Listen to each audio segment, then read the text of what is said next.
This happened a few years ago, and I didn't even realize how wrong it was until I tried explaining it to someone else and couldn't. At the time, my sister and her husband had just had their first baby. They were exhausted, overwhelmed, and desperate for help. I was living nearby, working flexible hours, so I offered to stay with them for a couple of weeks to help out at night. That's how I ended up sleeping in their guest room, with a baby monitor on the nightstand next to my bed. It wasn't even my idea to keep it on. My sister insisted. She said it made her feel better knowing someone else was listening too. The house itself was normal. Suburban, quiet neighborhood, nothing strange about it. 2 floors, baby's room at the end of the hallway upstairs, guest room right below it. The first few nights were uneventful. I'd fall asleep, wake up to the occasional rustling sound from the monitor, maybe a soft cry, and one of us would go check on the baby. That was it.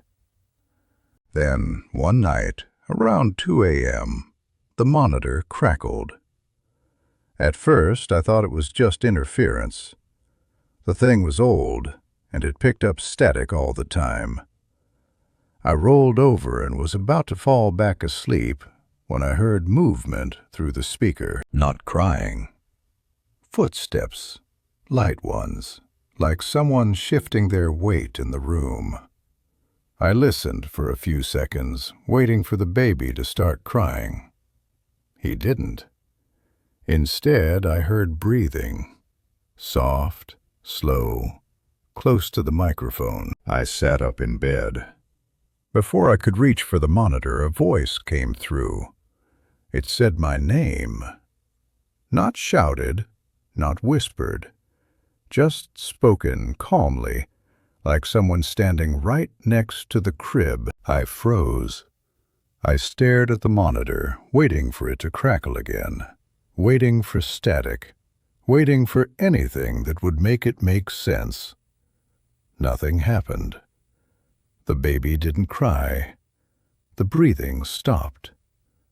Silence. I told myself it had to be interference. Radios cross signals all the time. I'd heard stories about baby monitors picking up neighbors, police scanners, all kinds of weird stuff.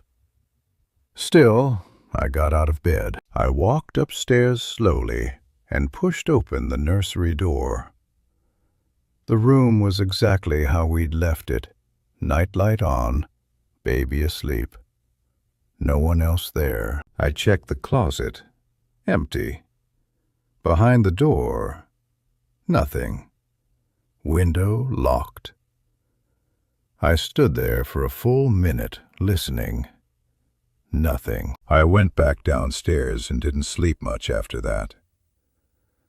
The next morning, I mentioned it casually at breakfast.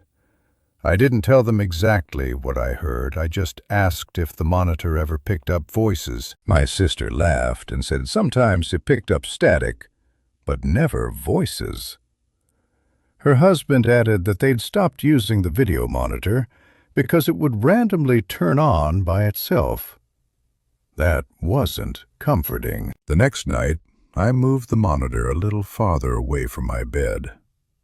I told myself if it happened again, I just wouldn't react. Around 3 a.m., the monitor turned on by itself. No static this time, just the sound of the nursery. I listened. I could hear the baby breathing, slow, even. Then something shifted, fabric moving, a chair creaking. My stomach tightened. I leaned closer. And then, again, the voice came through. It said my name. This time it added something. Come upstairs. The words were clear. Too clear. I didn't move. I didn't breathe. I just stared at the dark ceiling, my heart pounding so hard I was sure it could be heard through the monitor. After a few seconds, I heard footsteps again, moving away from the microphone. Then the monitor went silent. I didn't go upstairs. I stayed in my bed until morning, lights on, door locked. The next day I checked the monitor settings. No Wi-Fi, no smart features, just a basic audio monitor. No way to connect remotely. That night, I turned it off. I didn't tell anyone. Sometime after midnight, it turned itself back on. I heard nothing for a long time. Then, quietly, like someone testing whether I was listening, the speaker crackled, and the voice said my name again. This time, it was closer, like the microphone had been moved. I stood up, grabbed my phone, and went straight upstairs. The nursery door was open. The baby was still asleep. But the monitor wasn't where we'd left it. It had been moved, closer to the crib, facing the door. I unplugged it and took it downstairs with me.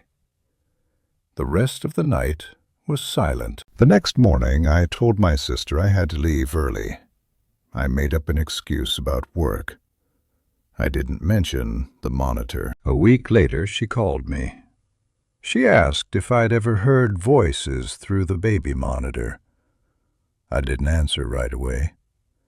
She told me they'd heard it too, only it hadn't said my name. It had said hers. They threw the monitor away that day. They said everything felt normal again after that. But sometimes, when I visit, I notice something that still bothers me. The baby monitor is gone. But the nursery door is always closed now, even during the day, and no one ever explains why.